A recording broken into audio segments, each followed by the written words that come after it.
잠언 3장 1절부터 12절입니다. 내 아들아, 나의 법을 잊어버리지 말고 내 마음으로 나의 명령을 지키라. 그리하면 그것이 내가 장수하여 많은 해를 누리게 하며 평강을 더하게 하리라. 인자와 진리가 내게서 떠나지 말게 하고 그것을 내 목에 매며 내 마음판에 새기라. 그리하면 내가 하나님과 사람 앞에서 은총과 귀중히 여김을 받으리라. 너는 마음을 다하여 여호와를 신뢰하고 내 명철을 의지하지 말라. 너는 범사의 그를 인정하라.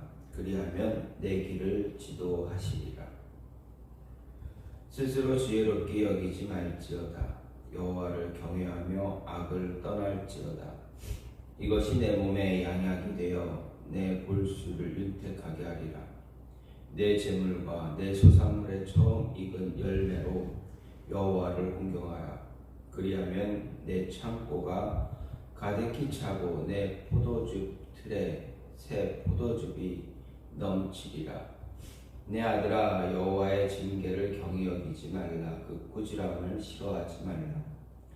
대저 여호와께서 그 사랑하시는 자를 징계하시기를 마치 아비가 그 기뻐하는 아들을 징계함 같이 하시느니라. 아멘. 오늘 말씀 잠언 3장 1절부터 12절 말씀입니다. 오늘 말씀은 각기 두 절이 한 쌍으로 되어서 첫 번째 절은 하나님을 경외할 것을 명령하고 있지만 두 번째 절은 그에 따르는 축복을 소개하는 형식으로 되어 있습니다. 처음에는 하나님을 경외하라 명령하고 그 다음에는 그 하나님을 경외할 때 다가오는 축복이 무엇이냐 보여줍니다. 하지만 형식은 이렇게 되어 있어도 크게 세 부분으로 나눌 수가 있습니다.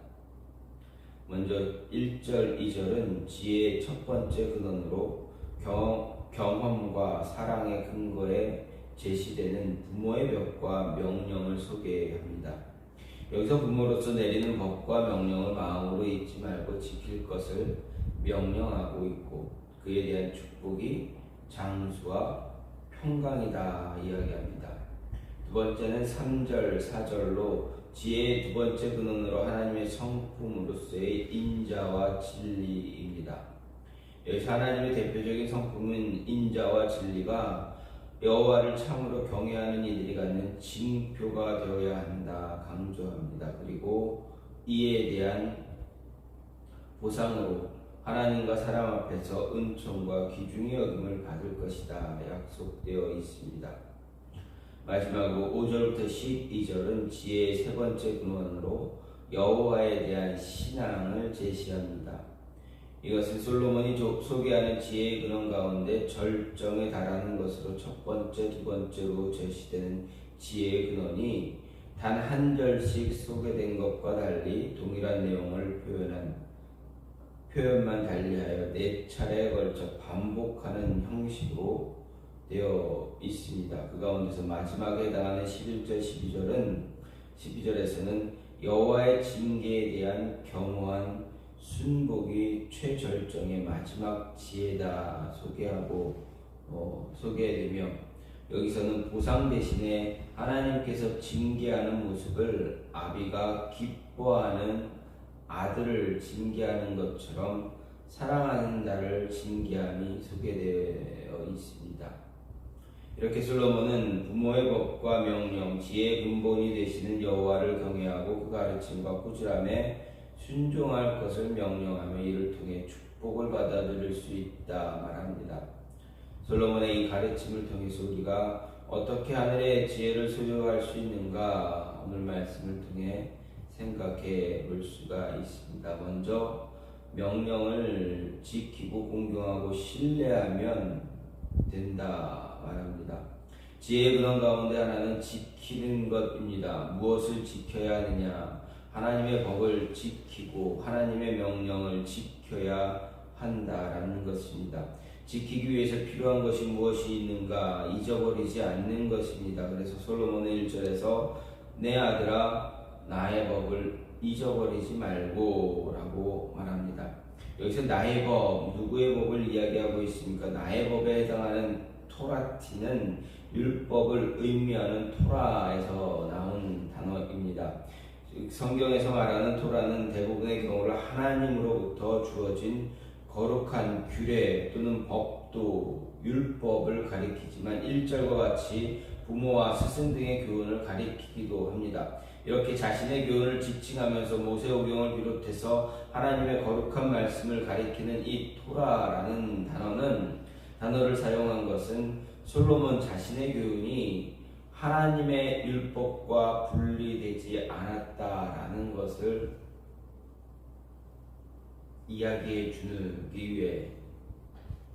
이야기하기 위한 그런 목적으로 볼 수가 있습니다. 이에 대해서 그 자식이 취할 태도가 무엇인가? 잊지 않는 것입니다. 여기서 잊지 않는다라는 것은 단순히 기억을 하지 못하는 것뿐만 아니라 고의적으로 무시하거나 냉대하는 의미까지 확대됩니다. 그래서 솔로몬은 나의 명령을 마음으로 지키라 말하는데 법을 지키는 것과 같은 의미입니다. 특별히 마음으로 지키는 것을 솔로몬은 미완료 형태로 말합니다. 즉 이 지키는 것을 단 한 번의 모습으로 끝나는 것이 아니라 계속적인 모습이다라는 것입니다. 나의 법과 명령을 단회적으로 지키는 것을 말하지 않고 살면서 계속해서 지속적으로 지켜나가라 요구하는 것입니다. 지혜를 간직하기 위해서 필요한 것이 바로 부모나 스승의 교훈을 계속적으로 지켜나가는 것과 함께 하나님의 법과 명령을 지켜나갈 때 지혜를 소유할 수가 있습니다. 또 덧붙여 솔로몬이 말하는 지혜의 근원은 바로 하나님을 인정하고 하나님을 신뢰하는 것입니다. 5절, 6절 말씀을 보면 내 마음을 다하여 여호와를 신뢰하고 절대로 내 슬기를 의지하지 말라. 너는 내 모든 길에서 그분을 인정하여라. 그러면 그분이 너의 길을 형통하게 만들어 주실 것이다 라고 솔로몬은 말합니다. 바로 하나님을 신뢰하는 것이 지혜의 근본이다라는 것입니다. 하나님을 신뢰한다라는 것, 이미 내 안에 있는 모든 것을 내려놓는다는 것입니다. 의뢰한다는 말은 이미 하나님에게 완전하게 기댄다라는 것을 이야기합니다. 내 자신의 모든 삶을 완전히 맡겨버리는 것을 말합니다. 완전히 맡기는 것으로 인해서 내가 가지고 있는 그 어떤 것도 의지하지 않는 것을 말합니다. 우리는 우리의 이성적인 노력이 얼마나 무의미한가 잘 압니다. 다시 말해서 우리의 지각과 경험이 얼마나 허무한 것인가를 알고 있습니다. 우리가 이것을 의지하게 되면 우리 스스로가 교만의 것에 빠지게 됩니다. 하나님에 대한 의뢰 없이 내 명철을 의지하면 내가 지금까지 받은 교육, 훈련, 경험 등을 통해서 얻은 지식을 의지하게 되어 결국 패망의 길로 빠져들고 맙니다. 하나님의 법을 떠나게 되면 우리는 모든 것을 잃게 됩니다. 지금은 좋아 보일지라도 시간이 지나면 지날수록 아무 소용이 없게 되어집니다. 따라서 우리는 항상 하나님을 인정함으로 하나님의 도우심을, 인도하심을 바라고 기다려야 합니다. 하나님의 인도하심을 기다릴 때 하나님의 지혜가 우리의 삶 속으로 들어오게 됩니다. 말씀이 우리를 이끌어가고 우리를 만들어갑니다. 하나님이 우리를 만들어갈 때 우리의 삶은 더 풍요로워지게 됩니다. 만족하며 살아갈 수 있게 됩니다. 헛된 욕심, 망상 갖지 않게 됩니다. 따라서 지혜 있는 자가 되길 원합니다. 하나님의 가르침을 지키고 하나님을 신뢰하면 되고 하나님을 인정하면 된다라는 것입니다. 두 번째로 인자와 진리를 마음에 새기라 말합니다. 3절에서 솔로몬은 인자와 진리로 내게서 떠나지 않게 하고 그것을 내 목에 매며 내 마음판에 새기라 말했습니다.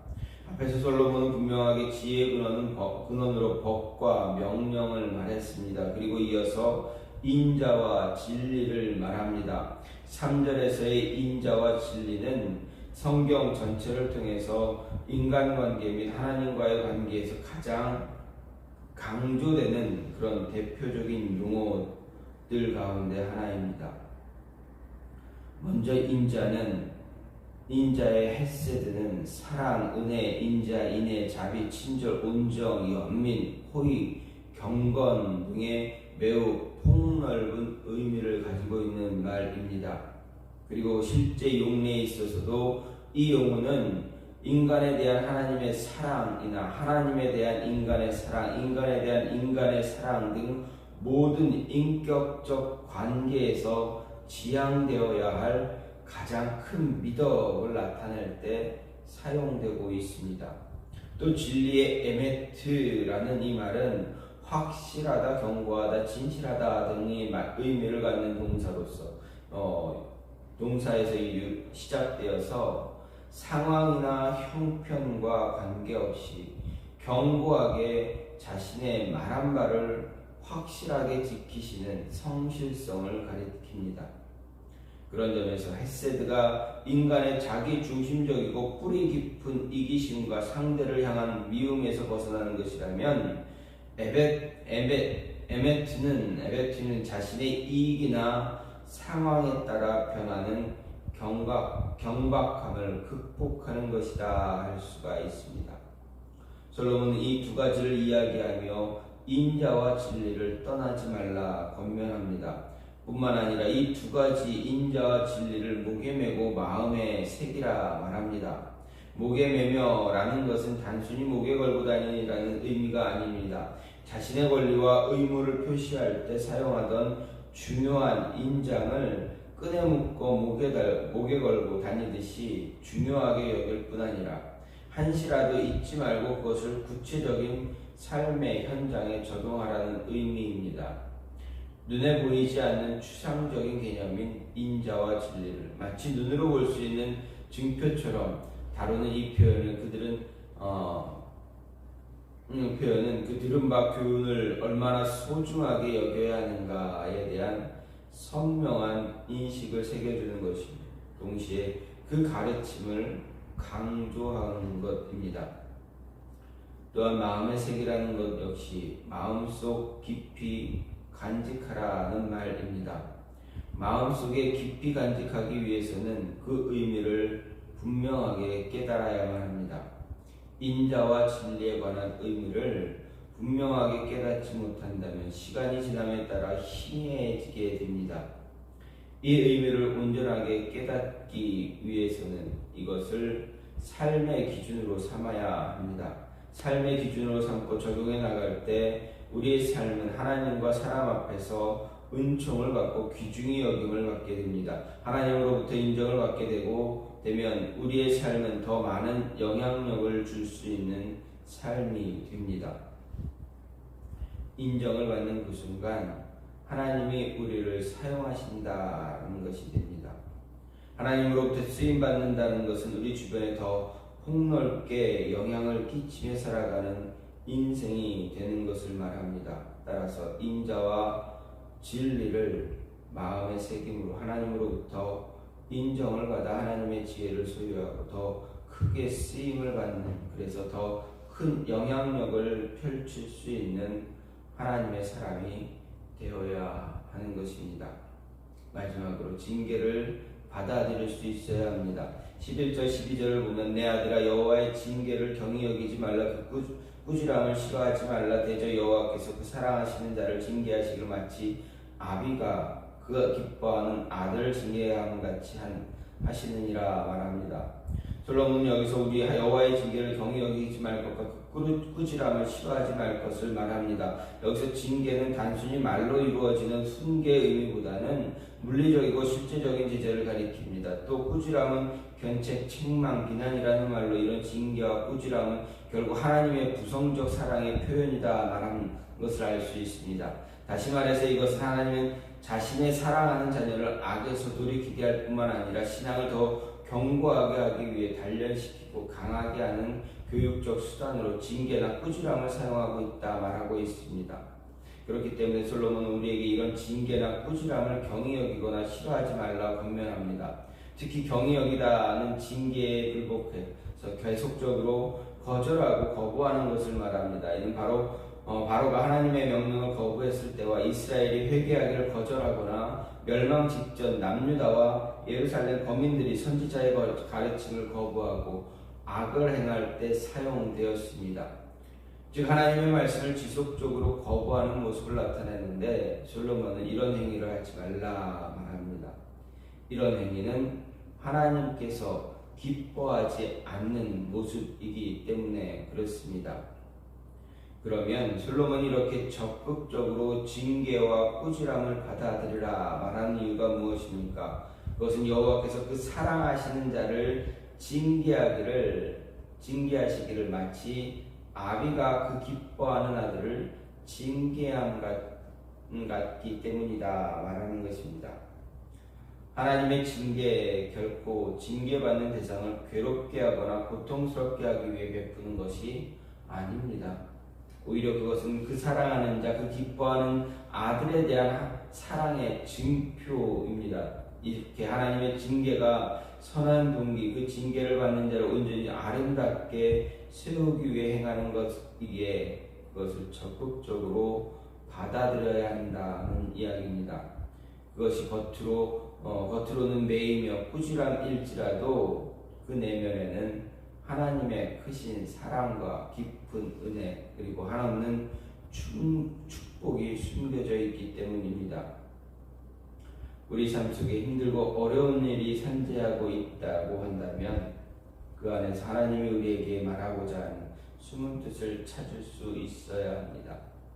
깨달을 수 있어야 합니다. 그러기 위해서 하늘의 지혜를 소유해야 합니다. 그 지혜를 갈망해야 합니다. 때문에 솔로몬은 하늘의 지혜를 소유하기 위해서 우리에게 내려지는 징계, 꾸지람 거부하지 말고 흘리지 말고 적극적으로 받아들임으로 인해서 그 지혜를 소유해서 하나님의 또 다른 뜻과 계획을 깨달아 함께 참여하며 동참할 수 있는 자녀가 되기를 원하고 있다라는 것입니다. 솔로몬은 우리에게 지혜의 근원에 대해서 이야기합니다.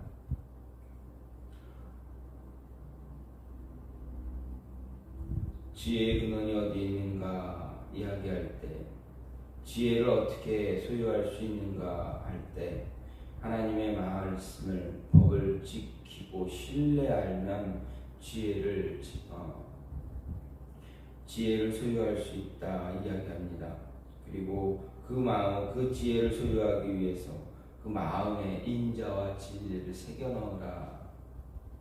그리고 혹이라도 징계가 있다면 하나님의 징계가 있다면 그 징계도 받아들일 수 있는 그런 모습을 가져라. 징계를 받아들일 때 하나님의 인도하심이 함께할 것이다 라는 것입니다. 하나님께서는 우리에게 징계로 모든 것을 끝내지 않습니다. 따라서 징계가 있으면 그에 대한 또 해법도 있고 그 징계를 통해서 말씀하시고자 하는 것이 있기에 받아들이면 하나님의 또 다른 인도하심이 있을 것이다. 그 인도하심을 따라갈 때 하나님의 은혜, 하나님의 길을, 하나님의 은혜를 누릴 수 있는 그런 모습을 갖게 된다라고 이야기합니다. 따라서 오늘 하루도 지혜를 소유하려고 하는 하나님의 지혜를 소유하기 위해서 노력하는 저와 여러분의 모습이 되어주기를 간절히 소망합니다. 이 시간 같이 기도하기로 원하는데 하나님